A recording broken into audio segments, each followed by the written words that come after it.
Yo llevaba 20 años esperando una llamada que nunca llegaba. 20 años enviando regalos que desaparecían en el silencio. 20 años marcando números que sonaban y sonaban hasta que una voz grabada me decía que dejara un mensaje. Y yo dejaba mensajes. Decenas, cientos de mensajes a lo largo de 2 décadas. Feliz cumpleaños, Cynthia. Te extraño mucho. Jaime, soy mamá. Solo quería saber cómo estás. Los he pensado todo el día. Espero que estén bien. Les mando un abrazo. Los quiero. Pero nunca, ni una sola vez en 20 años, recibí una respuesta. Ni una llamada de vuelta. Ni un mensaje de texto. Ni siquiera un correo electrónico frío y distante. Nada. El silencio se había convertido en mi único compañero, en la respuesta constante a cada intento desesperado por mantener viva una relación que mis hijos habían decidido enterrar sin siquiera decírmelo a la cara. Esta mañana me desperté en mi pequeño apartamento de un dormitorio, el mismo donde he vivido sola desde que mi esposo murió hace 23 años. Las paredes están llenas de fotografías de cuando Cynthia y Jaime eran niños. Ahí está Cynthia con su vestido rosa de graduación de primaria. Jaime con su uniforme de fútbol, sonriendo con esa sonrisa que solía iluminar mi mundo entero. Fotos de cumpleaños, de navidades, de viajes a la playa que hacíamos cuando todavía teníamos poco dinero pero mucho amor. O eso creía yo. Cada mañana me levanto y veo esas fotos, y cada mañana me pregunto en qué momento dejé de existir para ellos. Me preparé un café y me senté frente a la ventana, mirando la calle. Hoy es miércoles. Un día común. Un día más en esta vida de espera que ya no espera nada. Revisé mi teléfono por costumbre. 0 llamadas perdidas. 0 mensajes. Lo mismo de siempre. Abrí la galería y miré las fotos de los regalos que he enviado a lo largo de estos años. Siempre tomo una foto antes de enviarlos, como si necesitara prueba de que lo intenté, de que no me rendí, de que seguí siendo su madre aunque ellos dejaran de ser mis hijos. El año pasado le mandé a Cynthia un chal de cachemira que me costó $250. Nunca supe si lo recibió. Hace 6 meses le envié a Jaime una pluma Montblanc para su oficina, $300 que gasté de mi pequeña pensión. Jamás mencionó haberla recibido. Cada cumpleaños, cada Navidad, cada fecha importante, yo enviaba algo. Y cada vez, el silencio me devolvía la certeza de que para ellos, yo ya no existía. Me vestí con un pantalón negro y una blusa blanca sencilla. A mis 69 años ya no me importa impresionar a nadie, pero todavía mantengo mi dignidad. Salí a caminar por el parque cerca de mi casa, algo que hago todas las mañanas para no volverme loca dentro de estas 4 paredes. Vi a otras mujeres de mi edad caminando con sus nietos, riendo, tomando fotos, compartiendo helados. Yo nunca conocí a mis nietos. Sé que Cynthia tiene 2, un niño y una niña. Lo descubrí por Facebook hace 4 años, cuando todavía revisaba sus perfiles antes de que me bloquearan. Jaime tiene una hija. También lo supe por las redes sociales, por las migajas de información que podía recoger antes de que cerraran completamente esa puerta también. 3 nietos que no conocen mi nombre, que no saben que existo, que crecieron pensando que su abuela simplemente no está. Regresé a casa alrededor del mediodía y encontré un sobre en mi buzón. Era una invitación. Una invitación elegante, impresa en papel grueso color marfil con letras doradas. La abrí con manos temblorosas. Era de Cynthia. Una invitación formal para su fiesta de cumpleaños número 45. Este sábado. En su casa. De 6 a 10 de la noche. Código de vestimenta elegante. Sentí como algo se movía en mi pecho, algo que había estado dormido durante tanto tiempo que casi había olvidado su existencia. Esperanza. Después de 20 años de silencio, mi hija me estaba invitando a su fiesta. Me senté en el sofá y leí la invitación una y otra vez, buscando algún mensaje personal, alguna nota escrita a mano. No había nada. Solo la invitación formal, impresa, impersonal. Pero era algo. Era más de lo que había tenido en 2 décadas.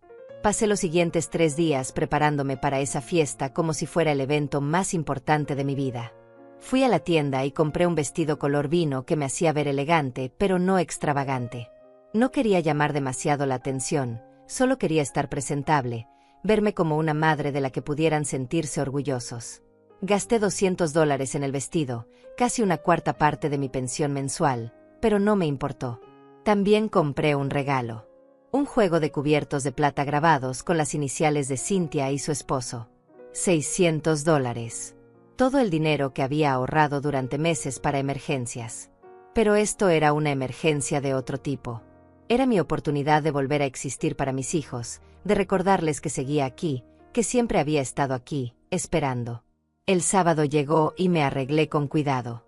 Me maquillé ligeramente, me puse el collar de perlas que mi madre me regaló hace más de 40 años, me calcé los zapatos negros de tacón bajo que reservo para ocasiones especiales. Me miré al espejo y vi a una mujer mayor, sí, con arrugas alrededor de los ojos y canas que ya no me molesto en teñir. Pero también vi a una mujer que todavía tenía dignidad, que todavía se mantenía erguida a pesar de todo. Tomé un taxi porque ya no conduzco. Mi vista no es tan buena como antes.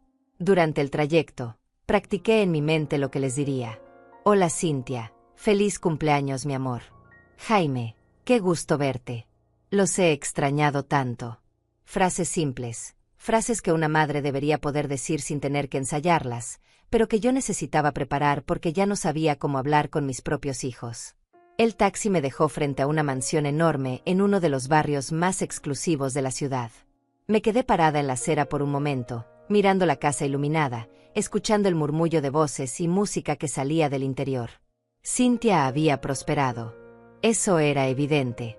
Su esposo Álvaro Pedraza era un empresario exitoso, y ella se había convertido en una mujer de sociedad. Lo sabía porque a veces, cuando la soledad se volvía insoportable, buscaba su nombre en internet y leía artículos sobre eventos benéficos a los que asistía, sobre su participación en clubes exclusivos, sobre su vida perfecta que no me incluía. Respiré profundo y caminé hacia la puerta principal. Antes de que pudiera tocar el timbre, la puerta se abrió y una empleada doméstica me recibió. Pase por favor, me dijo señalando hacia el fondo de la casa.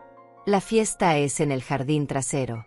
Caminé por un pasillo largo decorado con arte moderno y muebles que probablemente costaban más que todo lo que yo poseía. Llegué al jardín y me detuve en seco. Había al menos 50 personas. Mesas elegantes con manteles blancos y centros de flores frescas.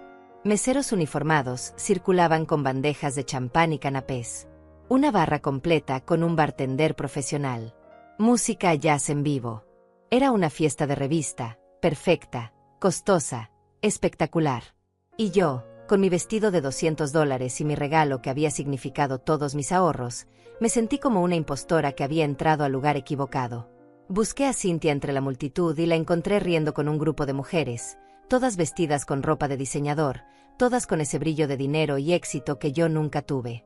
Me acerqué lentamente, sintiendo como cada paso requería más valor del que tenía. Cynthia me vio y su risa se detuvo abruptamente. Por un segundo, solo un segundo, vi algo en sus ojos que no pude descifrar. Luego sonrió, esa sonrisa social perfecta que deben enseñar en los clubes de país. Mamá, dijiste que vendrías, dijo besando el aire cerca de mi mejilla. Las mujeres a su alrededor me miraron con curiosidad. Esta es mi madre, Dolores, anunció Cynthia con un tono que sonaba más a disculpa que a presentación. Las mujeres asintieron educadamente, pero ninguna hizo el esfuerzo de iniciar una conversación conmigo. Cynthia se excusó diciendo que tenía que saludar a otros invitados y me dejó ahí parada, sola en medio de una multitud de extraños que claramente pertenecían a un mundo del que yo nunca formaría parte. Busqué un lugar donde sentarme y encontré una mesa vacía en una esquina del jardín, lejos del centro de la celebración. Desde ahí podía observar todo sin estorbar a nadie, que era exactamente lo que parecía esperarse de mí. Vi a Jaime entrar al jardín desde la casa. Mi hijo, 42 años, abogado corporativo exitoso, vestido con un traje que probablemente costaba más de $2,000. Venía riendo con un grupo de hombres que lo rodeaban como si fuera alguien verdaderamente importante. Lo observé moverse entre los invitados con esa confianza que solo da el dinero y el éxito. Me vio. Sé que me vio porque nuestros ojos se encontraron por una fracción de segundo. Y luego él simplemente giró la cabeza y continuó su conversación como si yo fuera una más de las sillas del jardín. Invisible. Inexistente. Así me sentía después de 20 años de llamadas sin respuesta, y así me confirmaba el que efectivamente lo era. Una mesera se acercó y me ofreció champán. Lo tomé solo para tener algo en las manos, algo que hacer con ellas además de retorcerlas sobre mi regazo. Tomé un sorbo y el líquido me supo amargo, aunque probablemente era del caro, del que esta gente tomaba sin pensarlo 2 veces. Miré a mi alrededor y vi familias completas conversando, riendo, abrazándose. Vi a una mujer mayor, probablemente de mi edad, rodeada de lo que parecían ser sus hijos y nietos, todos atentos a cada palabra que decía. Sentí una punzada de dolor tan intensa en el pecho que tuve que cerrar los ojos por un momento. Eso era lo que yo había soñado. Eso era lo que creí que tendría cuando crié a mis hijos, cuando sacrifiqué todo por ellos, cuando trabajé 2 empleos para que pudieran ir a buenas escuelas, cuando me quedé despierta noches enteras cuidándolos cuando estaban enfermos. Los recuerdos comenzaron a llegar sin que pudiera detenerlos. Cynthia tenía 8 años cuando tuvo neumonía. Pasamos 3 noches en el hospital y yo no me moví de su lado ni un segundo. Le cantaba canciones para que se durmiera, le leía cuentos, le prometía que todo iba a estar bien. Cuando finalmente salimos del hospital, ella me abrazó y me dijo que yo era la mejor mamá del mundo. ¿Dónde estaba esa niña ahora? ¿Dónde estaba mi hija que me abrazaba y me necesitaba? Jaime tenía 12 años cuando su padre murió. Fue un infarto repentino, sin avisos, sin tiempo para despedidas. Mi esposo se fue y nos dejó solos, a mí con 2 hijos que criar y deudas que pagar. Jaime lloró durante semanas. Todas las noches entraba a mi habitación y se acostaba a mi lado porque tenía miedo de que yo también me fuera. Yo lo abrazaba y le prometía que nunca lo abandonaría, que siempre estaría ahí para él. ¡Qué irónico! Yo cumplí mi promesa. Fueron ellos quienes me abandonaron. El distanciamiento no fue de un día para otro, fue gradual, como una enfermedad silenciosa que va consumiendo todo sin que te des cuenta hasta que ya es demasiado tarde. Cuando Cynthia se casó hace 18 años, yo todavía era parte de su vida. Estuvo en la boda, ayudé con los preparativos, lloré cuando la vi caminar hacia el altar. Pero después de la boda, las llamadas se fueron espaciando. Una vez por semana se convirtió en una vez cada 2 semanas. Luego una vez al mes. Luego nada. Cuando le preguntaba si todo estaba bien, ella siempre tenía una excusa. Estoy muy ocupada, mamá. Ya sabes cómo es esto de ser recién casada. Álvaro y yo estamos viajando mucho por su trabajo. Tengo muchas cosas que hacer. Siempre había algo más importante que yo. Jaime se casó hace 15 años. Ni siquiera me invitó a la boda. Me enteré 3 meses después cuando una prima lejana me lo mencionó de pasada. Mamá creyó que yo ya lo sabía. Lo llamé llorando, exigiéndole una explicación. Su respuesta fue fría, mecánica, como si estuviera hablando con una cliente molesta y no con su madre. Fue una boda pequeña, íntima, no queríamos hacer algo grande. Ya sabes que Carolina y yo somos personas privadas. No te lo tomes personal. Pero ¿cómo no tomármelo personal? Era mi hijo. Era su boda. Y ni siquiera consideró que yo debía estar ahí. Esa fue la primera vez que entendí que algo había cambiado fundamentalmente en nuestra relación, que ya no era una simple etapa de distanciamiento, sino una decisión consciente de borrarme de sus vidas. Los cumpleaños fueron lo peor. Cada año, sin falta, enviaba regalos. Investigaba qué les podía gustar, gastaba dinero que no tenía, empacaba cada regalo con cuidado, escribía tarjetas largas diciéndoles cuánto los amaba, cuánto los extrañaba. Nunca recibí ni un gracias. Ni un mensaje confirmando que habían llegado los paquetes. Nada. Hace 5 años le mandé a Cynthia un abrigo de lana italiano que vi en una tienda y que supe que le encantaría. Me costó $400. $400 que saqué de mis ahorros, dinero que debería haber usado para arreglar la gotera de mi baño.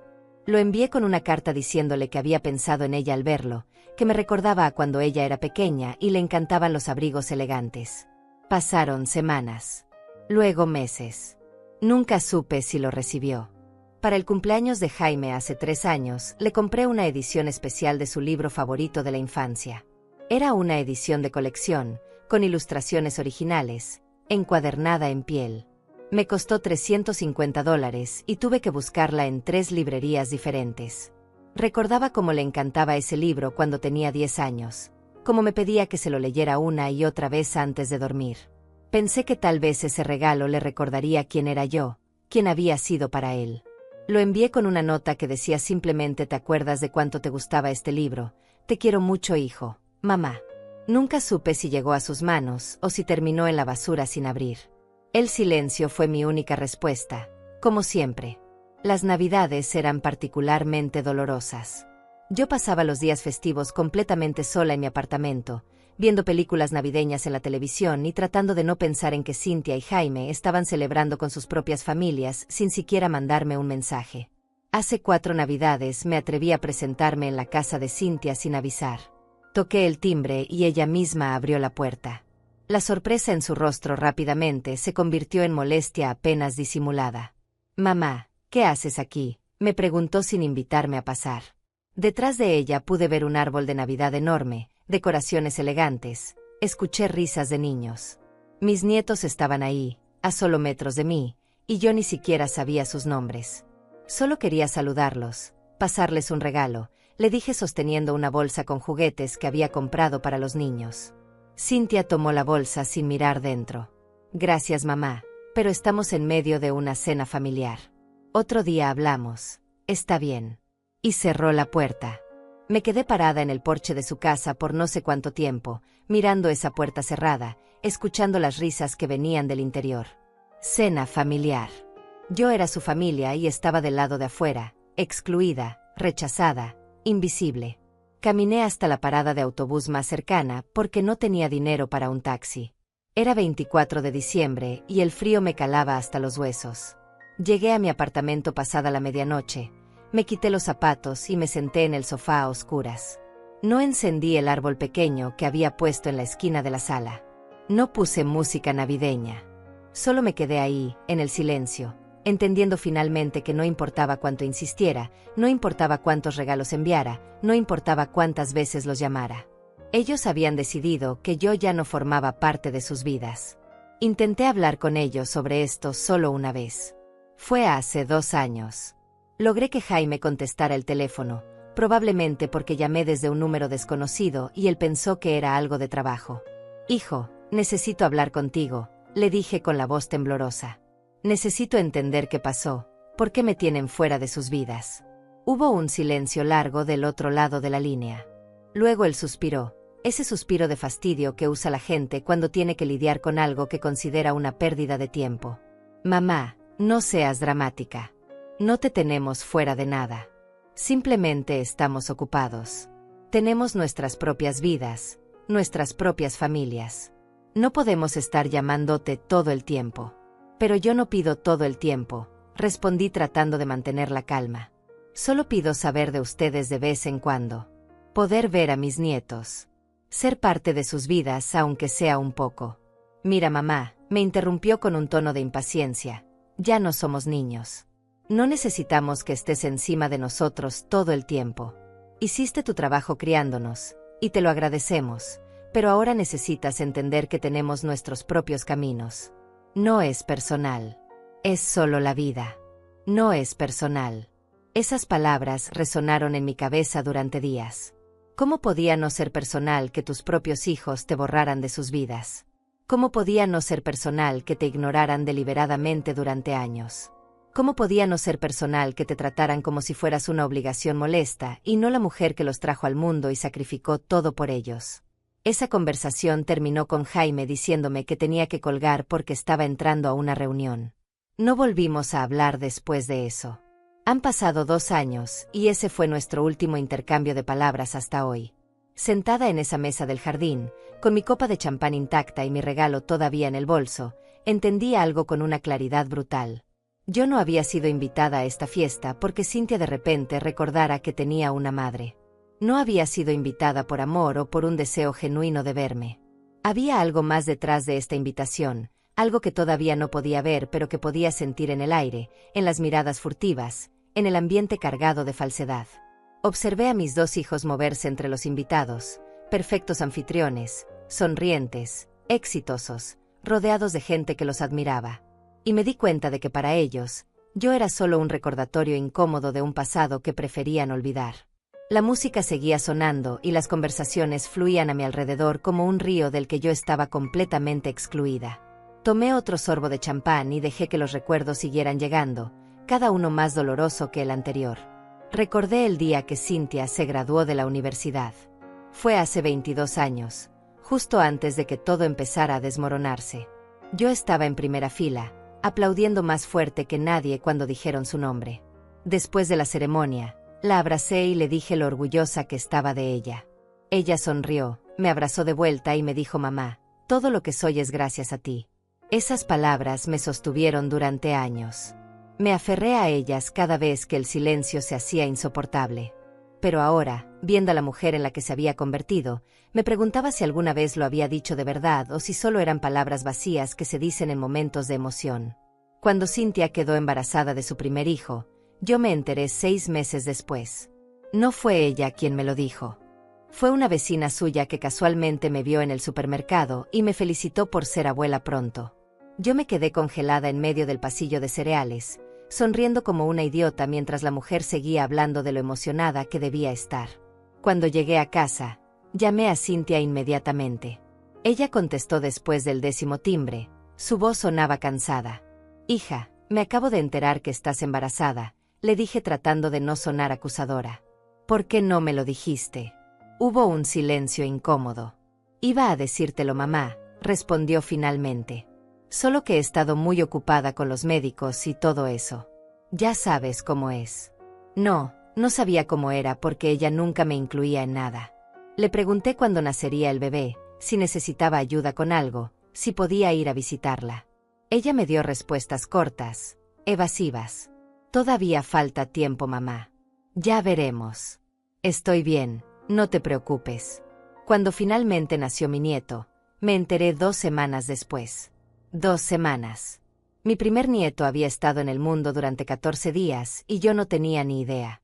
Esta vez fue Jaime quien accidentalmente mencionó algo en un mensaje de texto que me envió por error. Un mensaje que claramente era para otra persona diciendo que bueno que Cynthia y el bebé ya están en casa. Le respondí inmediatamente preguntándole qué bebé, cuándo había nacido, cómo se llamaba. Me llamó 1 hora después. Su voz tenía ese tono de fastidio que ya me resultaba familiar. Mamá, pensé que Cynthia te había avisado. El bebé nació hace 2 semanas. Se llama Daniel. Todos están bien. Le supliqué que me dejara ir a conocer a mi nieto. Me dijo que lo hablaría con Cynthia y me avisaría. Pasaron 3 meses antes de que finalmente me permitieran visitarlos. 3 meses en los que insistí, rogué, llamé cada semana hasta que finalmente Cynthia cedió solo para que dejara de molestar. Cuando llegué a su casa ese día, con regalos que había comprado con lo poco que tenía, ella me recibió en la puerta con el bebé en brazos. No me invitó a pasar. Simplemente se paró ahí, dejándome ver al niño desde el umbral. Es hermoso, le dije con lágrimas en los ojos. Puedo cargarlo. Está dormido, mamá, mejor no lo despertamos, respondió ella. Solo quería que lo conocieras. Aquí están los regalos, le dije extendiendo las bolsas.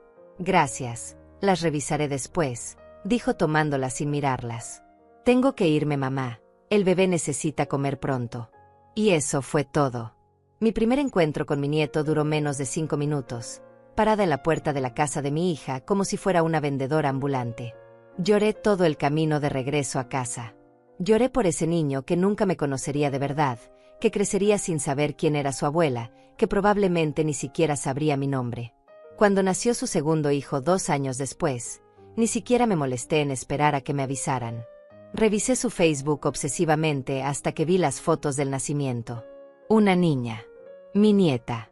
Le mandé flores al hospital, pero nunca supe si las recibió. Le envié regalos a su casa, ropa de bebé cara que me tomó meses ahorrar para comprar. Nunca recibí confirmación de que hubieran llegado. Era como enviar mensajes al vacío, gritos al silencio que nunca obtenían respuesta. Con Jaime fue igual o peor. Su esposa Carolina quedó embarazada y yo me enteré por una publicación en redes sociales que alguien compartió. Ni siquiera me habían dado la noticia directamente. Llamé a Jaime pero no contestó. Le mandé mensajes de felicitación. Nada. Intenté contactar a Carolina directamente, pero me había bloqueado en todas las plataformas. Era como si yo fuera un virus del que necesitaban protegerse, una amenaza de la que había que mantenerse alejados. Cuando nació mi nieta por parte de Jaime, nadie me dijo nada. Me enteré 3 meses después cuando una prima publicó una foto familiar donde aparecía el bebé. 3 meses. Mi familia celebrando un nuevo miembro, y yo ni siquiera sabía que existía. Intenté visitarlos. Fui a su casa sin avisar, igual que había hecho con Cynthia. Toqué el timbre varias veces, pero nadie abrió, aunque yo sabía que estaban adentro porque vi movimiento detrás de las cortinas. Me quedé ahí parada como una tonta durante media hora, tocando y tocando, hasta que una vecina salió y me preguntó si necesitaba ayuda. «Estoy esperando a mi hijo», le expliqué sintiendo la humillación quemarme las mejillas. La mujer me miró con pena.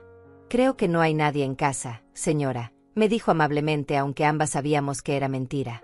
Me fui de ahí con el corazón hecho pedazos, entendiendo que mis propios hijos preferían esconderse de mí que abrir la puerta y hablar 5 minutos. Los cumpleaños de mis nietos eran otro tipo de tortura. Yo enviaba regalos religiosamente para cada uno. Juguetes, ropa, libros.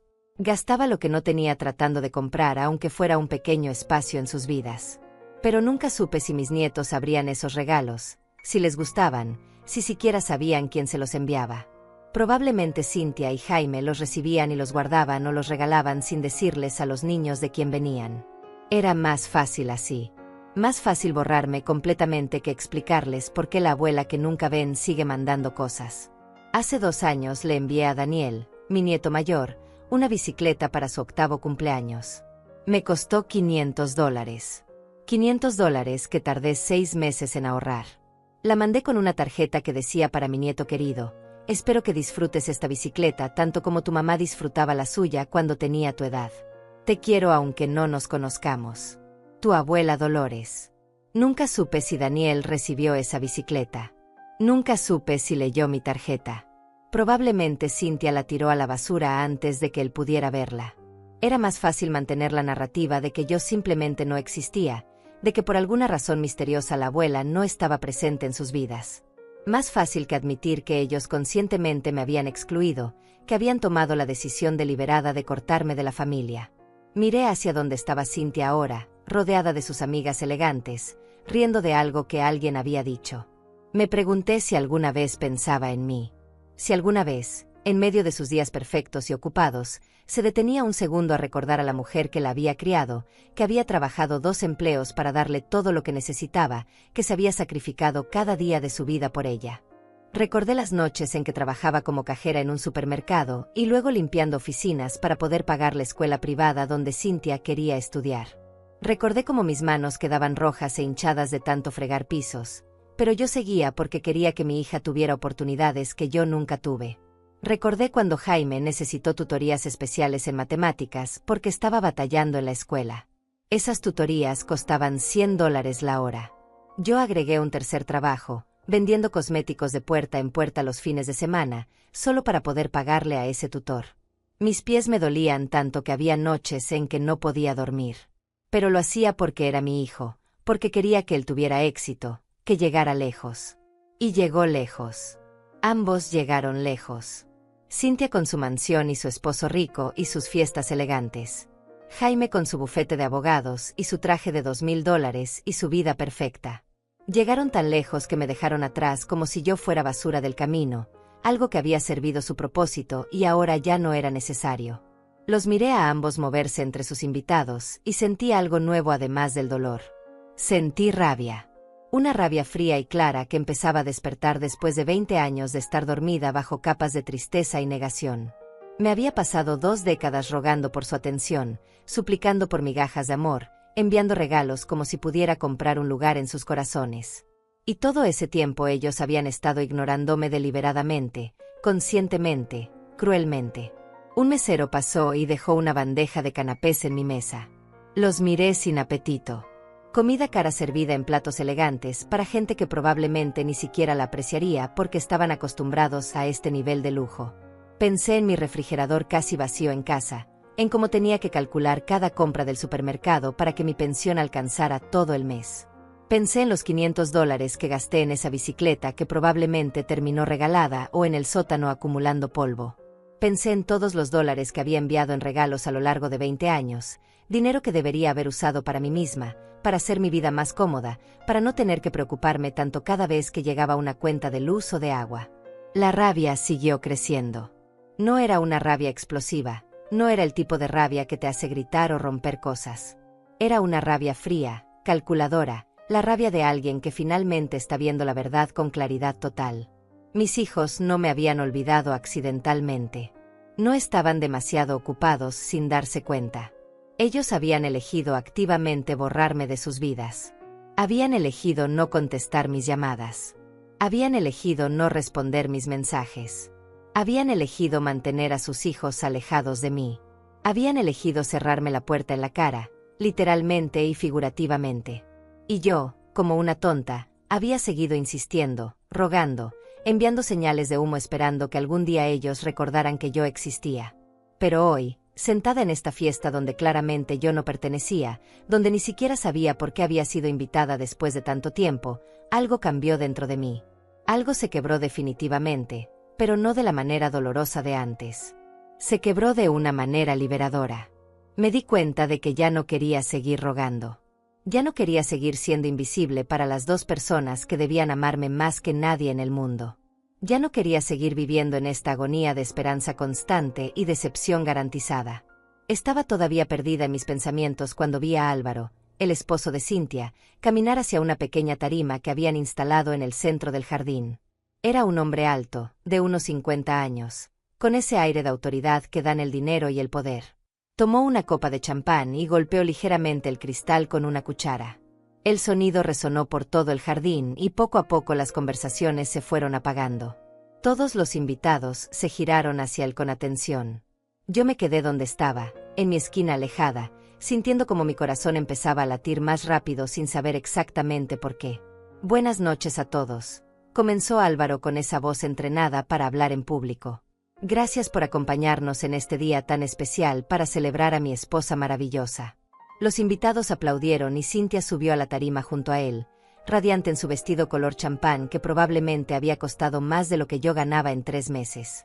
Se besaron mientras todos aplaudían y yo sentía como algo se retorcía en mi estómago.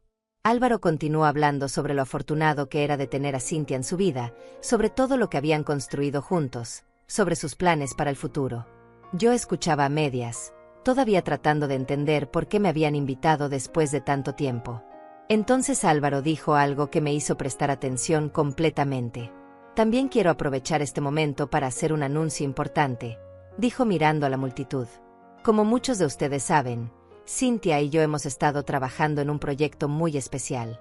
Hizo una pausa dramática y yo vi cómo Jaime se acercaba a la tarima con una sonrisa en el rostro. Mi hijo subió los escalones y se paró junto a su hermana y su cuñado. Los 3 se veían perfectos ahí arriba, como una fotografía de revista de gente exitosa y feliz. Estamos emocionados de anunciar, continuó Álvaro, que hemos adquirido un terreno hermoso en la costa, con vista al mar, donde construiremos una casa de playa para toda la familia. Una casa donde podremos reunirnos, crear recuerdos, fortalecer nuestros lazos familiares. Los invitados aplaudieron con entusiasmo. Yo me quedé paralizada en mi silla. Familia. Había dicho familia. Pero yo ni siquiera sabía de este proyecto. Nadie me había mencionado nada. Obviamente, porque yo no formaba parte de esa familia de la que hablaban. Jaime tomó el micrófono. Como abogado de la familia, continuó con ese tono profesional que usaba, he estado coordinando todos los aspectos legales de esta adquisición. Y quiero decirles que esta casa de playa no es solo una propiedad, es un legado que dejaremos para nuestros hijos y los hijos de nuestros hijos. Un lugar donde la familia Rosales se reunirá por generaciones. Más aplausos. Yo sentía como la rabia fría que había empezado a despertar se volvía más intensa. La familia Rosales. Yo era Dolores Rosales. Yo les había dado ese apellido. Yo era la matriarca de esa familia que ellos estaban definiendo sin incluirme. Cynthia tomó el micrófono de manos de su hermano. Y para hacer esto aún más especial, dijo con una sonrisa que no llegaba a sus ojos, queremos que esta inversión sea algo en lo que todos participemos. Entonces pasó algo que me dejó helada. Cynthia me buscó con la mirada entre todos los invitados. Cuando nuestros ojos se encontraron, su sonrisa se hizo más amplia, pero había algo en ella que me puso la piel de gallina. Mamá, dijo señalándome, ¿por qué no subes aquí con nosotros? Todos los invitados voltearon a verme. 50 pares de ojos observándome mientras yo me quedaba sentada, sin saber qué hacer. Anda, mamá, insistió Cynthia, no seas tímida. Mis piernas apenas me respondieron, pero logré levantarme. Caminé hacia la tarima sintiendo cada mirada clavada en mi espalda. Subí los escalones con cuidado, mis zapatos de tacón bajo hacían ruido contra la madera. Cuando llegué arriba, Cynthia me pasó un brazo por los hombros en un gesto que podría parecer cariñoso para cualquiera que no conociera nuestra historia.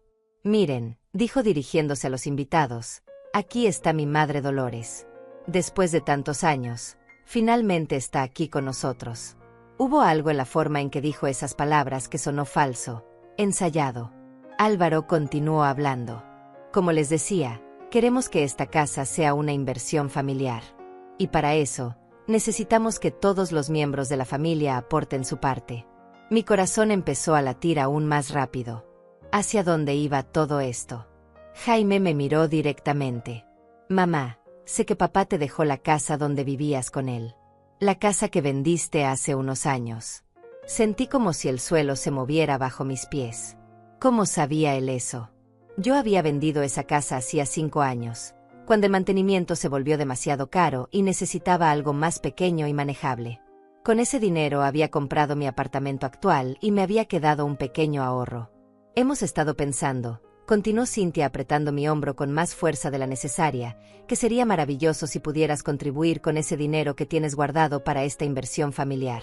De esa manera, tendrías una parte de la casa de playa también.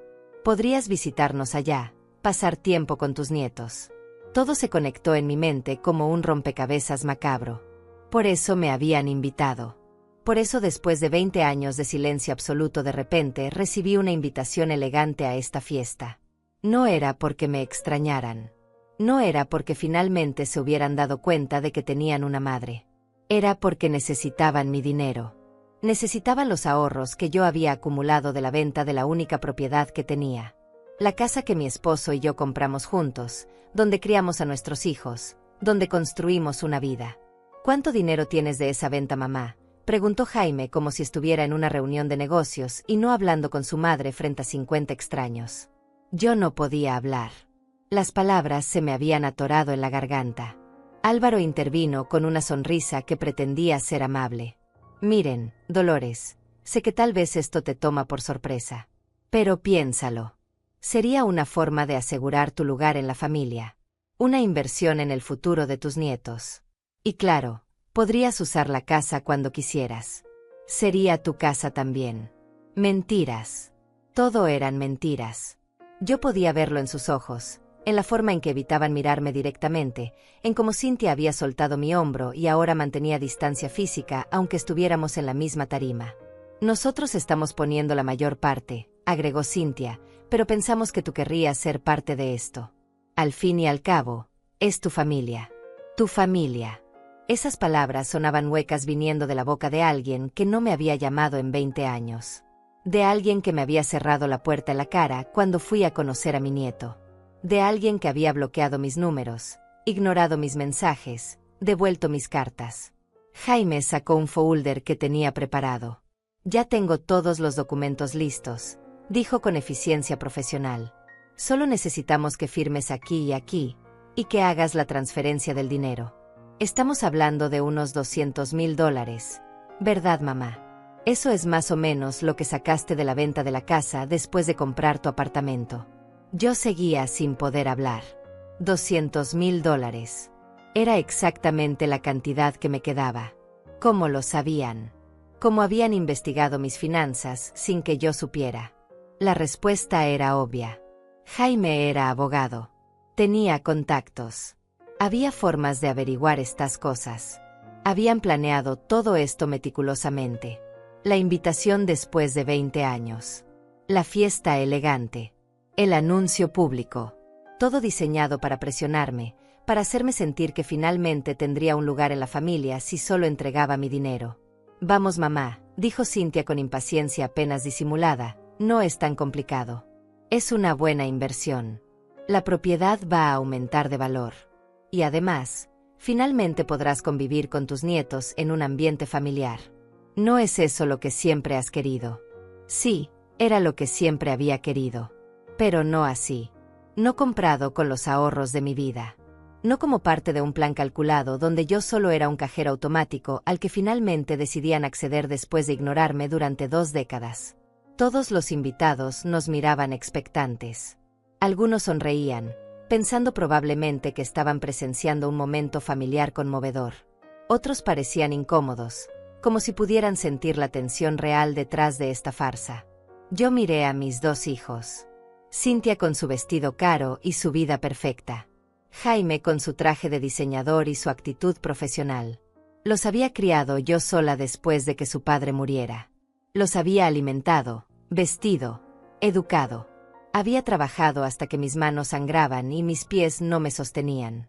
Había sacrificado todo, absolutamente todo, por darles oportunidades. Y ahora estaban ahí, frente a mí, pidiéndome lo último que me quedaba.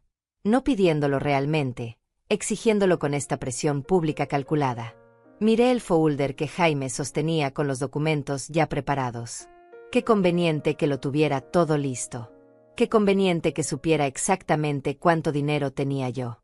Qué conveniente que hubieran elegido hacer esto frente a todos estos testigos, apostando a que yo sería demasiado educada, demasiado avergonzada, demasiado desesperada por su aprobación como para decir que no. Durante 20 años yo había rogado por su atención. Había suplicado por una llamada, por una visita, por cualquier señal de que todavía les importaba. Y en 20 años nunca me habían dado nada. Ni su tiempo, ni su amor, ni siquiera un mensaje de texto ocasional. Pero ahora que necesitaban algo de mí, ahora sí aparecía la familia, ahora sí había invitaciones y sonrisas y palabras sobre crear recuerdos juntos. Entonces mamá, preguntó Álvaro rompiendo el silencio que se había extendido demasiado, ¿qué dices? ¿Quieres ser parte de este proyecto familiar? Todas las miradas estaban sobre mí. Cynthia, Jaime, Álvaro, y los 50 invitados esperando mi respuesta. En ese momento, algo dentro de mí que había estado agrietándose durante años finalmente se rompió del todo. Pero no se rompió de forma dolorosa. Se rompió de forma liberadora. Como cadenas que caen. Como una puerta que se abre. Como despertar de una pesadilla larga y darte cuenta de que finalmente tienes el control. Los miré a todos, uno por uno. Vi la avaricia apenas disimulada en los ojos de Álvaro. Vi la impaciencia en el rostro de Cynthia. Vi la fría calculación en la expresión de Jaime. Y algo en mi interior dijo basta. Basta de rogar. Basta de suplicar. Basta de enviar regalos al vacío. Basta de llamadas sin respuesta. Basta de pretender que algún día las cosas cambiarían. Basta de aferrarme a la esperanza de que mis hijos recordarían quién los había criado. Basta de ser invisible. Basta de ser conveniente solo cuando necesitaban algo. Basta de todo. Mi respiración se calmó. Mi corazón dejó de latir tan rápido. Una claridad fría y perfecta se instaló en mi mente. Sabía exactamente qué tenía que hacer. No iba a gritar. No iba a hacer una escena. No iba a darles esa satisfacción. Iba a hacer algo mucho más efectivo. Iba a desaparecer. Pero antes, tenía que salir de esta tarima con lo poco de dignidad que me quedaba. Respiré profundo y miré a Cynthia directamente a los ojos. Necesito pensarlo, dije con una voz que sorprendentemente salió firme y clara. Es mucho dinero y una decisión importante. Vi cómo su rostro se tensaba. Mamá, no hay mucho que pensar, respondió con una sonrisa forzada. Es una oportunidad única. La propiedad se va a vender pronto y necesitamos cerrar el trato esta semana. Esta semana. Por supuesto. La presión no era accidental. Jaime intervino sacando una pluma de su bolsillo. Mira mamá, si firmas ahora los documentos, yo puedo procesar todo mañana mismo. Es un proceso simple. Solo necesito acceso a tu cuenta para hacer la transferencia. Acceso a mi cuenta. Querían acceso a mi cuenta bancaria. La única seguridad que me quedaba después de una vida de trabajo y sacrificio. No, dije simplemente. La palabra salió de mi boca antes de que pudiera pensarla demasiado. El silencio que siguió fue pesado, incómodo. Álvaro soltó una risa nerviosa. Como que no, Dolores. ¿No entiendes que esto es por tu bien también? Por mi bien, repetí sintiendo como la rabia fría se volvía más sólida dentro de mí. Por mi bien sería que me hubieran llamado aunque fuera una vez en 20 años. Por mi bien sería conocer a mis nietos. Por mi bien sería haber sido invitada a sus vidas, y no solo a esta fiesta cuando necesitan mi dinero. Los rostros de Cynthia y Jaime se endurecieron. Algunos invitados empezaron a murmurar entre ellos. «Mamá, no hagas esto aquí», dijo Cynthia entre dientes. «No hagas una escena». Una escena. Yo no era la que había organizado esta emboscada pública. No era la que había planeado humillarme frente a 50 extraños. No era la que había investigado mis finanzas a mis espaldas. «Bajen la voz, por favor», dijo Álvaro mirando a los invitados con incomodidad. «Podemos hablar de esto en privado». «No hay nada que hablar», respondí. «No voy a firmar nada. No voy a dar mi dinero. Y ahora me voy a retirar». Bajé de la tarima sin esperar respuesta.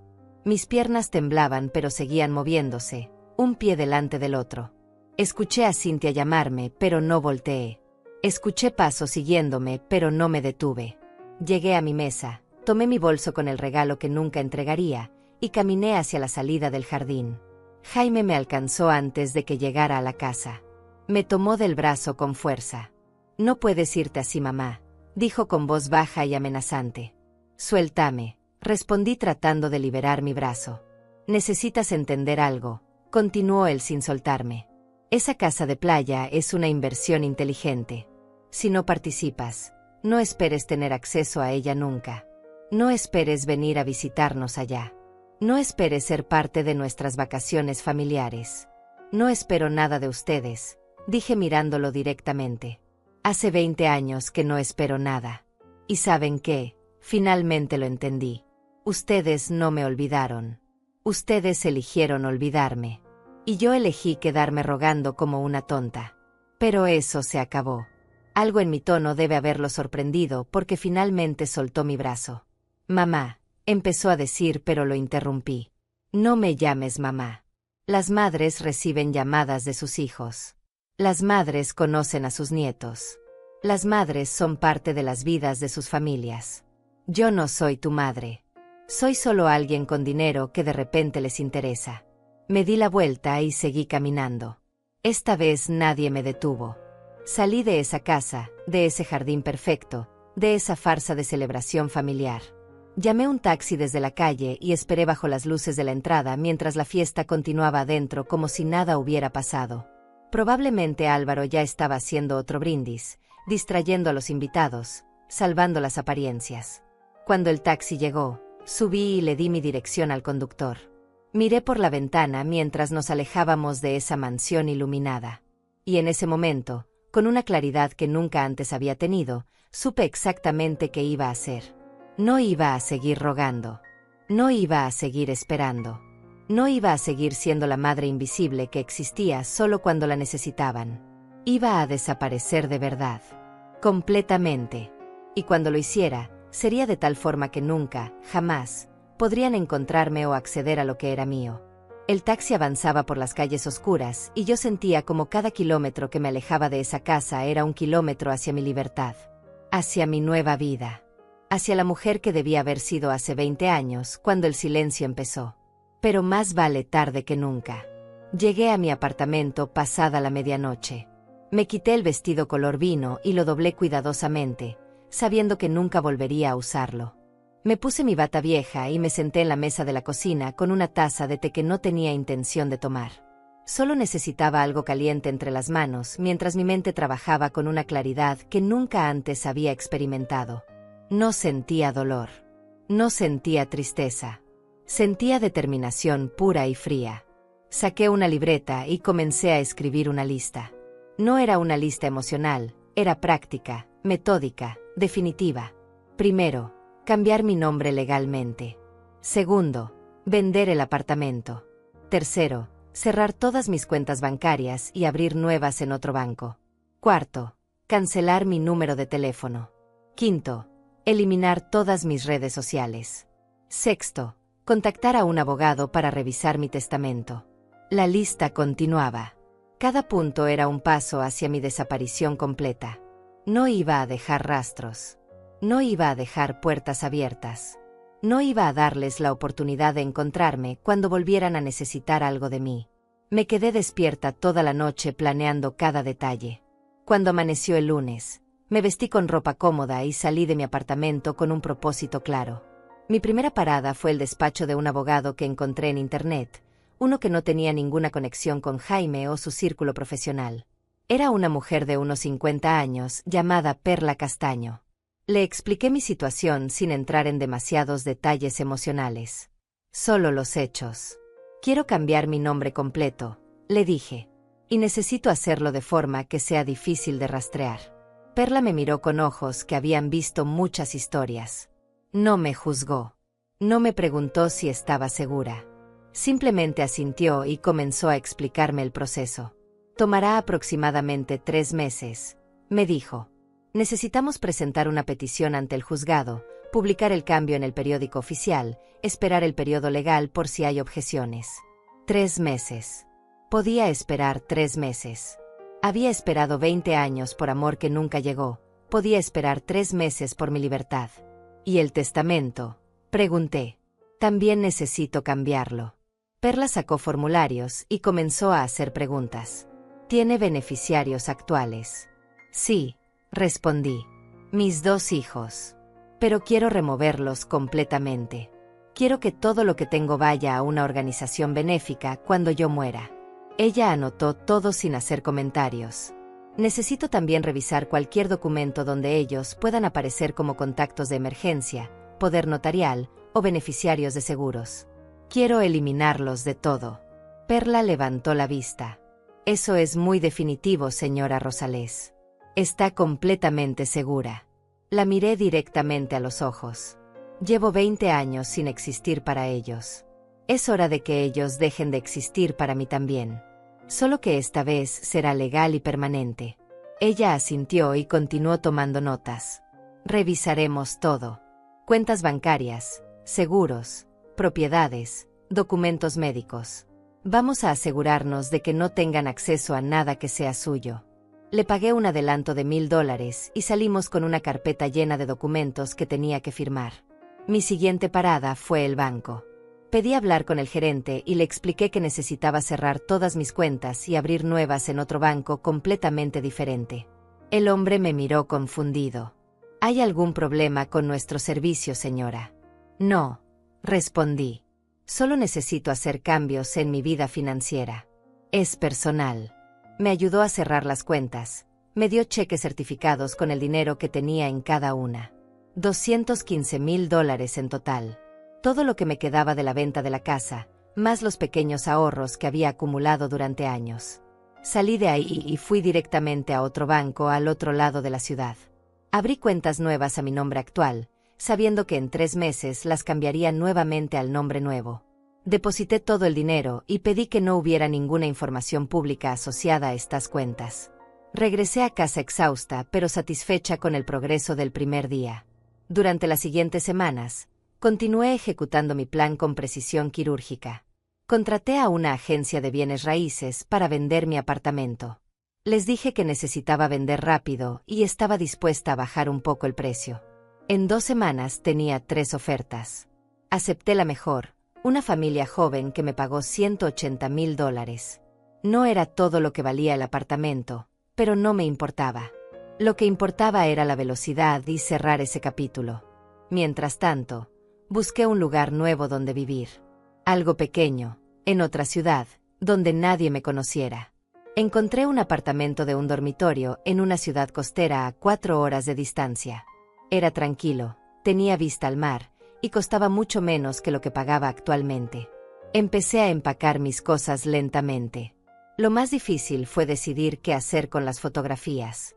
Esas malditas fotografías que cubrían mis paredes, que me recordaban cada día lo que había perdido. Cintia de niña sonriéndome. Jaime con su uniforme escolar. Navidades que celebramos juntos. Cumpleaños felices. Vacaciones en la playa cuando todavía teníamos poco pero estábamos unidos. Tomé cada marco y saqué las fotos. Las miré una por una, permitiéndome sentir el dolor una última vez. Luego las puse todas en una caja. No las tiré. No podía hacerlo todavía. Pero las guardé en el fondo de un closet, fuera de mi vista. Cuando terminara de mudarme, decidiría si las quemaba o simplemente las dejaba olvidadas en algún lugar. Cancelé mi número de teléfono. Ese número que había tenido durante 15 años. El número que Cynthia y Jaime tenían guardado pero nunca marcaban. Lo cancelé y obtuve uno nuevo con un plan prepagado que no requería contrato ni información personal detallada. Eliminé mi cuenta de Facebook, la única red social que tenía. Borré años de publicaciones que nadie había comentado, fotos que nadie había dado me gusta, mensajes que había enviado y nunca fueron respondidos. Fue liberador ver cómo esa cuenta desaparecía con un simple clic. Cambié mi correo electrónico. El viejo, donde recibía notificaciones de cumpleaños de mis hijos que nunca celebraba con ellos, lo cerré. Abrí uno nuevo con un nombre genérico que nadie podría asociar conmigo. Pasaron las semanas y yo seguía trabajando en mi plan con la dedicación de alguien que finalmente había encontrado un propósito. Un día recibí una llamada en mi teléfono viejo, justo antes de cancelarlo. Era Jaime. Mi corazón dio un salto, pero no por esperanza, sino por rabia. Contesté sin decir nada. «Mamá», dijo su voz del otro lado. «Necesitamos hablar». Siguió el silencio. «Mira, sé que las cosas se salieron de control en la fiesta de Cynthia. Tal vez no lo planteamos de la mejor manera. Tal vez», repetí con una voz plana. Jaime suspiró. «El punto es que la oferta sigue en pie. De hecho, hemos conseguido un mejor precio en la propiedad de la playa. Ahora necesitaríamos solo 150.000 de tu parte en lugar de los 200.000. ¡Qué generosos!», dije sin emoción. «Vamos, mamá, no seas así. Es una buena inversión. Y además, sería bueno para todos tener un lugar donde reunirnos. Podrías ver más a los nietos». ¿Dónde había escuchado eso antes? Así, en el jardín de la mansión de Cynthia cuando trataron de emboscarme frente a 50 personas. «No estoy interesada, Jaime. Punto». «Pero mamá», empezó a decir. «No me llames más», lo interrumpí. «No quiero saber nada de tu casa de playa, ni de tus inversiones, ni de tu vida». Hubo un silencio sorprendido. «Estás siendo muy dramática, mamá». «¿Crees que soy dramática?», pregunté sintiendo como la rabia fría se calentaba un poco. 20 años sin una llamada de ustedes y yo soy la dramática. 20 años rogando por su atención y yo soy la dramática. «Ay, mamá, ya empezaste con eso otra vez», dijo con ese tono de fastidio que ya conocía tan bien. «Siempre exagerando todo. No te hemos llamado porque estamos ocupados. Tenemos vidas, responsabilidades. No podemos estar pendientes de ti todo el tiempo». «No les pedí que estuvieran pendientes de mí todo el tiempo», respondí. «Les pedí que me llamaran aunque fuera una vez al año. Les pedí conocer a mis nietos. Les pedí ser parte de sus vidas de alguna manera. Y ustedes conscientemente decidieron que yo no importaba. Y ahora que necesitan dinero, de repente sí importo». «Eso no es así y lo sabes», dijo él. «Mira, si no quieres invertir en la casa está bien. Pero no vengas después queriendo visitarla o pasar tiempo ahí con la familia». «La familia», repetí. «¿Qué familia, Jaime? Ustedes no son mi familia. La familia se preocupa uno por el otro. La familia contesta el teléfono. La familia no desaparece durante 2 décadas y luego aparece pidiendo dinero». «Estás siendo ridícula», dijo él elevando la voz. «Sabes que mamá, haz lo que quieras. Pero no esperes que sigamos rogándote que seas parte de nuestras vidas». «Ustedes nunca me rogaron nada», respondí. «Yo fui la que rogó. Pero eso se terminó». Y colgué. Inmediatamente después apagué el teléfono, saqué el chip, lo corté en pedazos con unas tijeras. Ese número dejó de existir en ese momento. Y con él, la última conexión que Cynthia y Jaime tenían para encontrarme. 3 meses después, mi transformación estaba completa. La jueza había aprobado mi cambio de nombre. Ya no era Dolores Rosales. Ahora era Selene Ordóñez. Un nombre nuevo para una vida nueva. Sonaba extraño todavía cuando lo decía en voz alta, pero era mi nombre ahora. Mi apartamento se había vendido y cerrado. Ya no vivía en la misma ciudad. Me había mudado a ese pueblo costero donde nadie me conocía, donde podía caminar por la playa todas las mañanas sin encontrarme con nadie de mi pasado. Mi nuevo apartamento era pequeño pero suficiente. Tenía una terraza con vista al mar donde tomaba mi café cada mañana viendo el amanecer. Era paz. Era silencio. Era libertad. Había transferido todo mi dinero a las nuevas cuentas bajo mi nombre nuevo. $395,000 en total, entre lo que tenía ahorrado y lo que saqué de la venta del apartamento. Era más que suficiente para vivir cómodamente el resto de mi vida si era cuidadosa. Perla Castaño, mi abogada, había completado todos los cambios legales. Cynthia y Jaime habían sido removidos de absolutamente todo. Mi testamento ahora dejaba todo a una fundación que ayudaba a mujeres mayores abandonadas por sus familias. Era irónico y apropiado. Mi seguro de vida tenía el mismo beneficiario. Mis documentos médicos ya no los listaban como contactos de emergencia. En caso de emergencia, ahora aparecía el nombre de Perla, quien había aceptado ser mi representante legal para todo. Durante 6 meses no supe nada de Cynthia ni de Jaime. 6 meses de silencio absoluto, que para ser honesta, no era muy diferente de los últimos 20 años. Excepto que ahora el silencio era mi elección, no la de ellos. Yo era quien había desaparecido. Yo era quien había cortado los lazos. Y se sentía bien. Se sentía poderoso. Me había hecho amiga de algunas personas en mi nuevo vecindario. Naira, una señora de 72 años que vivía en el apartamento de abajo, venía a tomar café conmigo 2 veces por semana. Me contaba de sus hijos que vivían en otra ciudad, pero la llamaban cada domingo sin falta. Yo sonreía y asentía, sin contarle mi historia. Para ella, yo era simplemente Selene, una viuda que había decidido retirarse cerca del mar. Una tarde de octubre, 6 meses después de la fiesta de Cynthia, sonó mi teléfono nuevo. Era un número que no reconocía, pero tenía el código de área de mi ciudad anterior. Dudé antes de contestar. Bueno, dije con cautela. Señora Dolores Rosales, preguntó una voz masculina que no reconocí. Ya no uso ese nombre, respondí. ¿Quién habla? Soy el abogado Dante Canales. Represento a su hijo Jaime Rosales. Necesito localizarla urgentemente. Mi corazón se aceleró, pero mantuve la voz firme. ¿Cómo consiguió este número? Hemos estado tratando de encontrarla durante meses, señora. Su número anterior fue cancelado. Su apartamento fue vendido. No aparece en ningún registro público. Su hijo está muy preocupado. Mi hijo no se ha preocupado por mí en 20 años, respondí. ¿Qué quiere? El abogado carraspeó incómodo. Es sobre un asunto familiar importante. Necesitamos que regrese para firmar unos documentos. No voy a firmar nada, dije. Y no voy a regresar. Pero, ¿cómo supo de este número? El abogado dudó.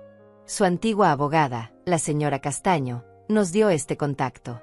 Sentí una punzada de traición, pero lo entendí. Perla tenía obligaciones legales. Si había una orden judicial o algo similar, probablemente tuvo que dar información. ¿Qué tipo de documentos? Pregunté finalmente. Eso necesito discutirlo con usted en persona, señora. Es de naturaleza delicada. No, dije firmemente. Lo que tenga que decirme puede decírmelo ahora por teléfono o no me lo dice. Hubo un silencio largo. Muy bien, dijo finalmente. Se trata de su difunto esposo. ¿Qué pasa con él? Pregunté confundida. Mi esposo murió hace 23 años. Sí, señora. Pero recientemente se descubrió que tenía una cuenta bancaria de la que nadie sabía. Una cuenta con fondos considerables. Como su viuda, usted tiene derecho a esos fondos. Pero necesitamos su firma para procesar la herencia. ¿Cuánto dinero? Pregunté directamente. El abogado volvió a dudar. Aproximadamente $150,000 con los intereses acumulados. $150,000. Exactamente la cantidad que querían que yo pusiera para la casa de playa. Qué conveniente que de repente apareciera esta cuenta perdida. Escuche, señor Canales, dije con voz calmada. Voy a ser muy clara. No tengo ningún interés en ese dinero. Si es parte de la herencia de mi esposo y mis hijos son sus herederos también, pueden quedárselo todo. No me interesa. Pero señora, empezó a protestar. Y otra cosa, lo interrumpí. No vuelvan a buscarme. No vuelvan a llamarme. No vuelvan a mandar abogados ni investigadores.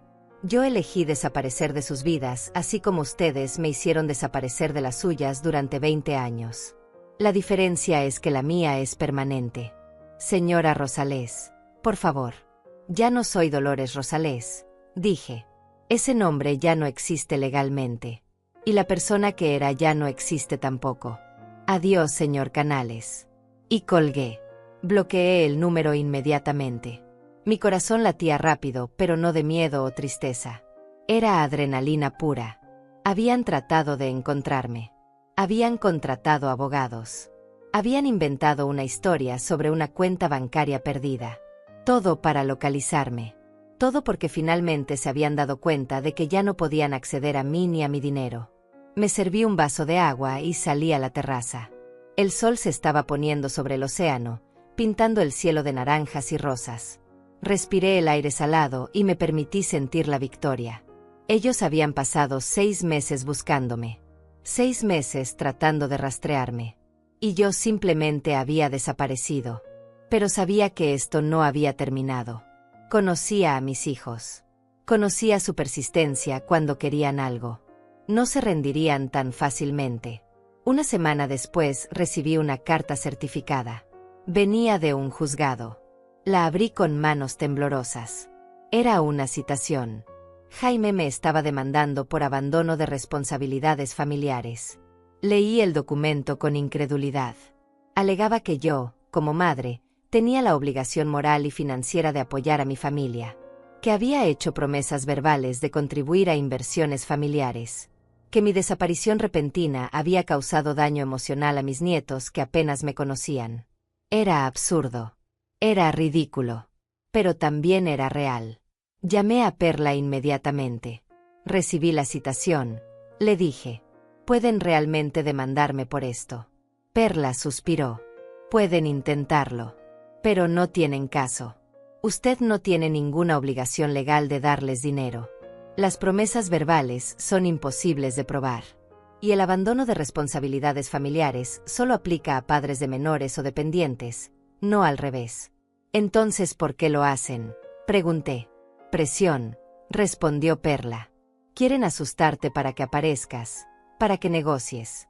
Quieren que el proceso legal te desgaste hasta que cedas y les des lo que quieren. ¿Qué debo hacer? Pregunté.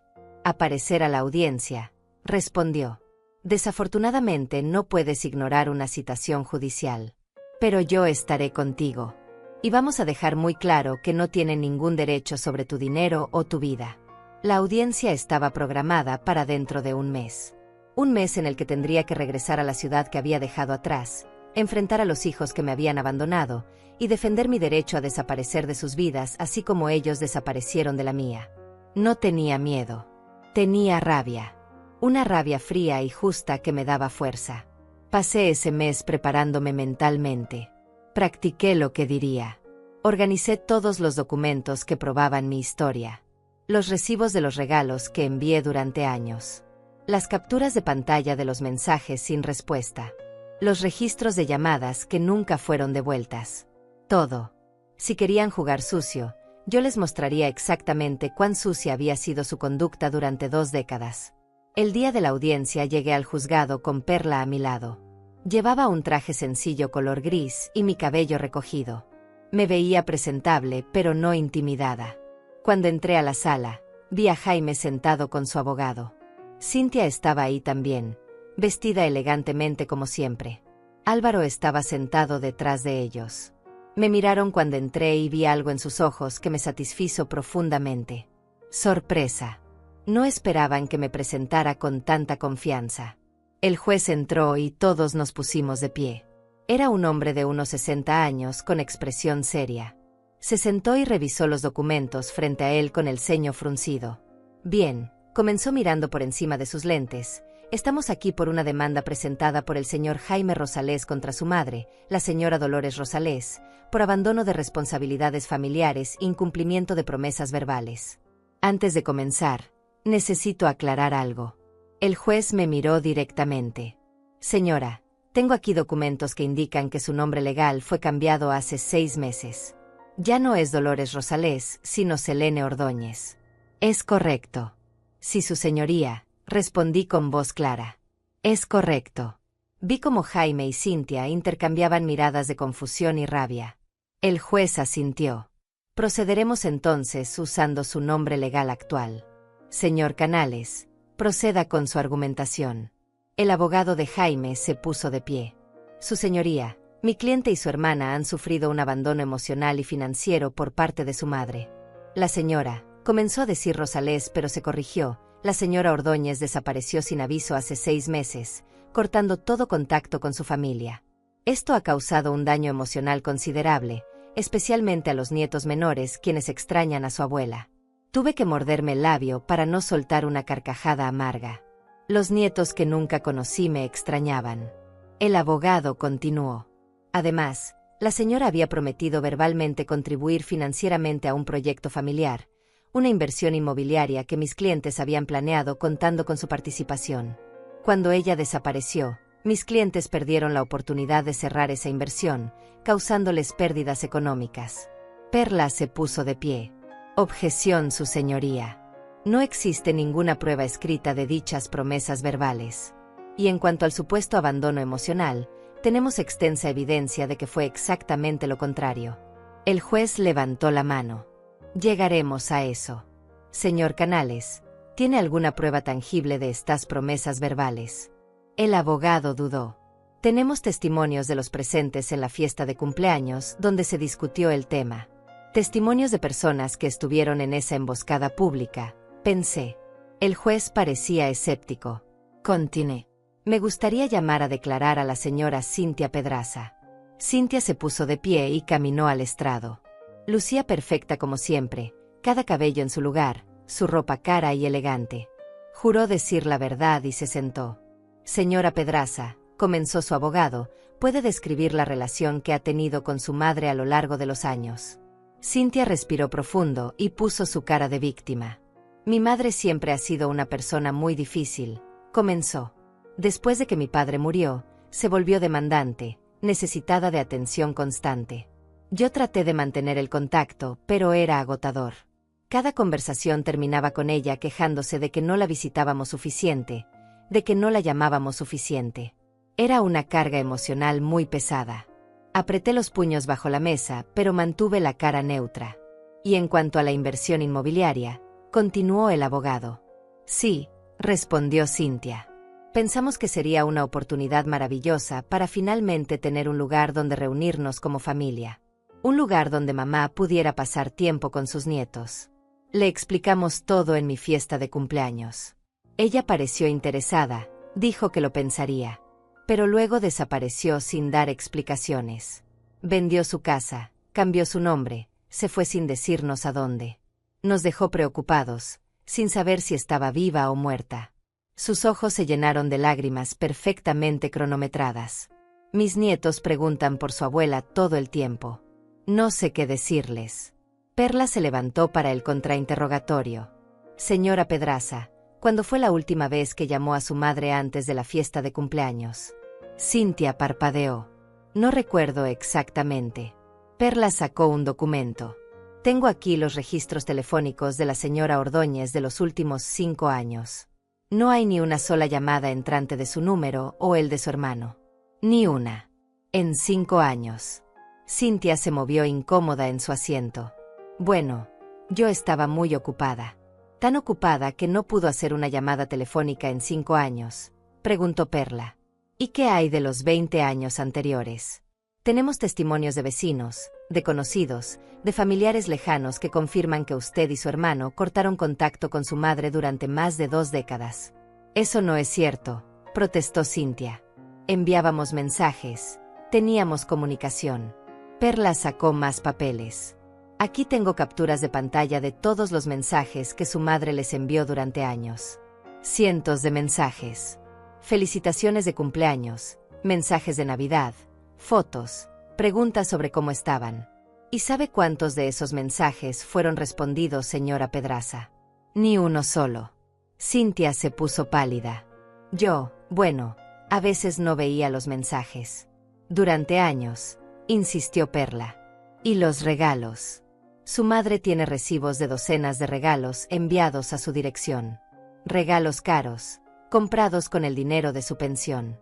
Un chal de cachemira por $250. Un juego de cubiertos de plata por $600. Una bicicleta para su hijo por $500. ¿Alguna vez agradeció esos regalos? ¿Alguna vez le hizo saber que los había recibido? Cynthia no respondió. ¿Y los nietos? Continuó Perla implacable. Su madre fue a su casa cuando nació su primer hijo. Usted la dejó parada en la puerta menos de 5 minutos. No la dejó entrar. No la dejó cargar al bebé. Es así como se trata a una abuela que supuestamente es tan importante para sus hijos. Eso fue, Cynthia buscaba las palabras, fue un mal momento. El bebé estaba durmiendo. 3 meses después del nacimiento todavía era mal momento, preguntó Perla. 6 meses después. 1 año después. ¿En qué momento exactamente planeaba usted permitir que su madre conociera a sus nietos? Objeción, dijo el abogado de Jaime. Está hostigando a la testigo. El juez negó con la cabeza. Overall. Quiero escuchar la respuesta. Cynthia tenía lágrimas reales ahora, no las actuadas de antes. Yo, no sé. Las cosas eran complicadas. Complicadas, repitió Perla. O simplemente no le importaba. No le importó durante 20 años hasta que necesitó el dinero de su madre para su casa de playa. Entonces sí se acordó de que tenía una madre. Entonces sí la invitó a una fiesta. No para celebrar, sino para presionarla públicamente a que les diera $150,000. No es así, protestó Cynthia débilmente. Perla se volvió hacia el juez. Su señoría, esto no es un caso de abandono materno. Es un caso de hijos adultos que abandonaron a su madre durante 2 décadas y ahora están molestos porque ella finalmente tomó el control de su propia vida y de sus propios recursos financieros. No tienen ningún derecho legal sobre el dinero de mi clienta. No tienen ningún derecho moral tampoco, considerando cómo la trataron. Cynthia bajó del estrado visiblemente afectada. Jaime fue llamado a declarar después. Su versión fue similar a la de su hermana. Habló de cómo yo era difícil, demandante, cómo ellos habían tratado de mantener contacto, pero yo siempre quería más. Perla lo destrozó igual que a Cynthia con evidencia tras evidencia de sus años de silencio y negligencia. Finalmente, fui llamada a declarar. Caminé al estrado con la cabeza en alto. Juré decir la verdad, aunque la verdad ya estaba más que clara en los documentos que Perla había presentado. Señora Ordóñez, comenzó Perla, ¿puede explicarle al juez por qué decidió cambiar su nombre y mudarse? Miré directamente al juez. Durante 20 años traté de mantener una relación con mis hijos. Los llamaba y no contestaban. Les enviaba mensajes y no respondían. Les mandaba regalos y nunca supe si los recibían.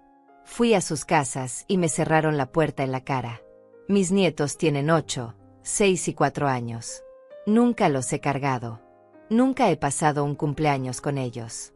Apenas sé sus nombres. Mi voz se quebró ligeramente, pero continué. No porque yo no quisiera, sino porque mis hijos conscientemente me excluyeron de sus vidas. Durante 20 años rogué por su amor, por su atención, por un pequeño espacio en sus vidas perfectas. Y durante 20 años me ignoraron completamente. Hasta que necesitaron dinero. Entonces sí me invitaron a una fiesta. No para reconectar, sino para presionarme frente a 50 extraños a que les diera mis ahorros de toda la vida. Y cuando se dio cuenta de esto, preguntó Perla aunque sabía la respuesta. En el momento en que me pidieron que firmara documentos que ya tenían preparados, respondí. En el momento en que mi hijo Jaime me dijo exactamente cuánto dinero tenía yo, información que solo podía haber obtenido investigándome a mis espaldas. Ahí entendí que para ellos yo nunca fui su madre. Solo era una cuenta bancaria que finalmente decidieron acceder. Miré a Jaime y Cynthia directamente. Y decidí que si para ellos yo no existía, entonces realmente dejaría de existir. Legalmente, físicamente, completamente. El juez escuchaba con atención. Señora Ordóñez, preguntó directamente, ¿qué quiere usted de esta situación? Quiero que me dejen en paz, su señoría, respondí. Quiero que respeten mi decisión de vivir mi vida sin ellos, de la misma forma en que ellos vivieron sus vidas sin mí durante 2 décadas. No les debo nada. No les debo dinero, no les debo explicaciones, no les debo mi presencia. Ellos tomaron su decisión hace 20 años. Yo tomé la mía hace 6 meses. Y mi decisión es final. El juez asintió y nos pidió que saliéramos mientras deliberaba. Esperamos afuera de la sala durante 30 minutos que se sintieron eternos. Jaime y Cynthia estaban al otro lado del pasillo, hablando en voz baja con su abogado. No me miraron ni una vez. Finalmente nos llamaron de regreso. El juez tenía los documentos organizados frente a él y su expresión era seria pero clara. He revisado toda la evidencia presentada, comenzó. Y debo decir que este es uno de los casos más claros que he visto en mucho tiempo. Se quitó los lentes y miró directamente a Jaime y Cynthia. Señor Rosales, señora Pedraza, ustedes vienen ante este tribunal alegando abandono por parte de su madre. Sin embargo, la evidencia presentada demuestra exactamente lo contrario. Durante más de 20 años, su madre intentó mantener contacto con ustedes de todas las formas posibles. Llamadas telefónicas no respondidas. Mensajes ignorados. Regalos enviados sin reconocimiento. Visitas rechazadas en la puerta de sus casas. Vi cómo Jaime apretaba la mandíbula. Cynthia miraba hacia abajo. El juez continuó. No existe ninguna ley que obligue a una madre de hijos adultos e independientes a mantener contacto con ellos si no lo desea. Mucho menos existe ley alguna que la obligue a contribuir financieramente a proyectos de inversión de sus hijos. Las supuestas promesas verbales que alegan son imposibles de comprobar y, francamente, considerando el contexto presentado, parecen más una invención conveniente que una realidad. El abogado de Jaime intentó interrumpir, pero el juez levantó la mano. No he terminado. Lo que encuentro particularmente preocupante en este caso es el claro patrón de negligencia emocional de parte de los demandantes hacia su madre, seguido de un repentino interés cuando descubrieron que ella tenía recursos financieros considerables. Eso no es amor filial. Eso es oportunismo. Por lo tanto, prosiguió el juez, este tribunal desestima la demanda en su totalidad. La señora Selene Ordóñez, antes conocida como Dolores Rosales, no tiene ninguna obligación legal, moral o ética hacia sus hijos adultos. Además, ordeno a los demandantes que cesen todo intento de contactar, localizar o acosar a la señora Ordóñez. Cualquier violación de esta orden resultará en cargos por acoso. Caso cerrado. El golpe de su mazo resonó en la sala como un disparo. Sentí como algo se liberaba dentro de mi pecho. Era oficial. Era legal. Era definitivo. Perla me apretó la mano bajo la mesa. Jaime se puso de pie bruscamente. «Esto es ridículo», exclamó. «Ella es nuestra madre. Tiene obligaciones con nosotros». El juez lo miró con severidad. «Señor Rosales, le sugiero que se siente y acepte el veredicto. De lo contrario, lo encontraré en desacato. Y permítame agregar algo personal, aunque no es parte del veredicto oficial. Soy padre de 3 hijos y abuelo de 5 nietos. No puedo imaginar pasar 20 días sin hablar con ellos, mucho menos 20 años. Lo que ustedes le hicieron a su madre es imperdonable. Que ahora vengan llorando porque ella finalmente dijo basta, es patético. Retírense de mi corte». Jaime se quedó paralizado. Cynthia había empezado a llorar, lágrimas reales esta vez, lágrimas de rabia y humillación. Álvaro la tomó del brazo tratando de sacarla de la sala. Pero Cynthia se soltó y caminó hacia donde yo estaba. «Mamá», comenzó con voz quebrada, «por favor, no hagas esto. Podemos arreglar las cosas». La miré a los ojos, esos ojos que se parecían tanto a los míos pero que me miraban como si fuera una extraña. «No hay nada que arreglar, Cynthia», dije con voz calmada. «Tú y tu hermano tomaron su decisión hace muchos años. Eligieron sus vidas sin mí. Y yo las respeté. Ahora yo he elegido mi vida sin ustedes. Y necesito que respeten mi decisión. Pero somos tu familia, sollozó. La familia no desaparece durante 20 años, respondí. La familia no cierra puertas en la cara. La familia no ignora llamadas y mensajes durante 2 décadas. La familia no aparece solo cuando necesita dinero. Ustedes no fueron mi familia durante 20 años. No voy a fingir que lo son ahora».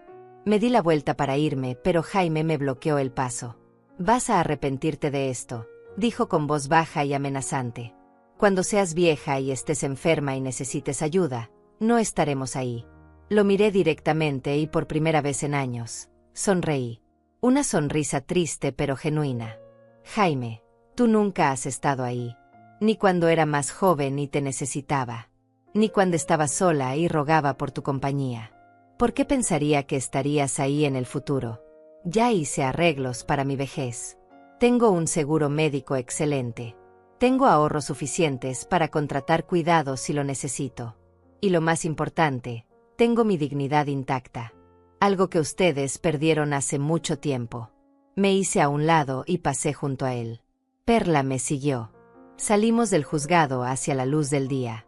El sol brillaba intenso y sentí su calor en mi cara como una bendición. «¿Está bien?», me preguntó Perla. «Estoy perfecta», respondí. Y lo decía en serio.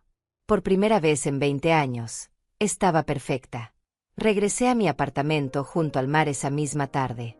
No me quedé ni un día más en esa ciudad que ya no era mi hogar. Durante el viaje en autobús, miré por la ventana pensando en todo lo que había pasado. En la mujer que era hace 6 meses, rogando por migajas de amor. En la mujer que era ahora, libre y en paz. Llegué cuando el sol se estaba poniendo. Subí a mi apartamento, dejé mis cosas y salí directamente a la terraza. El océano se extendía frente a mí, infinito y hermoso. Me serví una copa de vino, algo que raramente hacía, y brindé sola. Por los finales, dije en voz alta. Y por los nuevos comienzos. Los días siguientes fueron tranquilos. Retomé mi rutina de caminar por la playa cada mañana. Naira vino a tomar café y le conté, por primera vez, parte de mi historia. Ella escuchó sin juzgar y cuando terminé, solo me tomó la mano y dijo: «Hiciste lo correcto, mija. A veces tenemos que dejar ir incluso a nuestra propia sangre para poder vivir». Pasaron las semanas. Luego los meses. No volví a saber nada de Cynthia ni de Jaime. Asumí que finalmente habían entendido que mi decisión era irreversible. Una tarde, 4 meses después del juicio, recibí un paquete. No tenía remitente, pero el matasellos era de mi antigua ciudad. Lo abrí con curiosidad y cautela. Dentro había una caja pequeña y una carta. Reconocí la letra de inmediato. Era de Cynthia. Mis manos temblaron mientras abría la carta. «Mamá», comenzaba. «Sabía que probablemente no leerías esto, pero necesito intentarlo. He pasado estos meses pensando mucho. En terapia, hablando con mi esposo, reflexionando sobre todo. Y tienes razón. En todo. Fui una hija terrible. Te abandoné cuando más me necesitabas. Te ignoré durante años. Y cuando finalmente te busqué, fue por las razones equivocadas. No espero que me perdones. No espero que quieras verme nunca más. Solo quiero que sepas que lo siento. De verdad lo siento. Siento cada llamada que no contesté. Siento cada cumpleaños que olvidé. Siento cada puerta que te cerré en la cara. Siento haber privado a mis hijos de conocer a su abuela. Siento haber sido tan egoísta, tan ciega, tan cruel». La carta continuaba por 2 páginas más. Hablaba de cómo había empezado a ver a una terapeuta que le había ayudado a entender que había repetido patrones de su propio miedo al abandono cerrándose emocionalmente. Hablaba de cómo Jaime seguía en negación, pero ella no podía seguir así. Hablaba de sus hijos, de cómo les había empezado a contar sobre mí, sobre la abuela que no conocieron por culpa de ella. «La caja contiene algo que encontré en el ático», decía la carta. «Algo que guardaste para mí cuando era niña. Pensé que debías tenerlo de vuelta. No te pido nada. Solo que sepas que yo sé quién fue la que falló aquí. Y no fuiste tú. Con amor y arrepentimiento, Cynthia». Abrí la caja con lágrimas en los ojos. Dentro había un collar viejo, de esos que se compran en tiendas de baratijas. Pero lo reconocí inmediatamente. Era el primer regalo que Cynthia me había hecho cuando tenía 7 años. Lo había comprado con sus propios ahorros, $5 que había juntado durante meses. Me lo había dado en el Día de las Madres con una tarjeta hecha a mano que decía «para la mejor mamá del mundo». Yo había guardado ese collar durante años como un tesoro. Debió haberlo encontrado cuando limpiaron mi antigua casa después de venderla. Sostuve el collar en mis manos y lloré. No eran lágrimas de alegría ni de reconciliación. Eran lágrimas de duelo por lo que pudo haber sido y nunca fue. Por la relación que debimos tener y que se perdió. Por los años que nunca recuperaríamos. Guardé la carta y el collar en una caja al fondo de mi closet. No respondí. No llamé. No busqué a Cynthia. Porque aunque agradecía su disculpa, aunque reconocía su aparente sinceridad, también sabía que algunas cosas están rotas de formas que no se pueden reparar. Y estaba en paz con eso. Había pasado 20 años tratando de forzar una relación que mis hijos no querían. No iba a pasar el resto de mi vida haciendo lo mismo, ni siquiera si ahora era uno de ellos quien buscaba reconectar.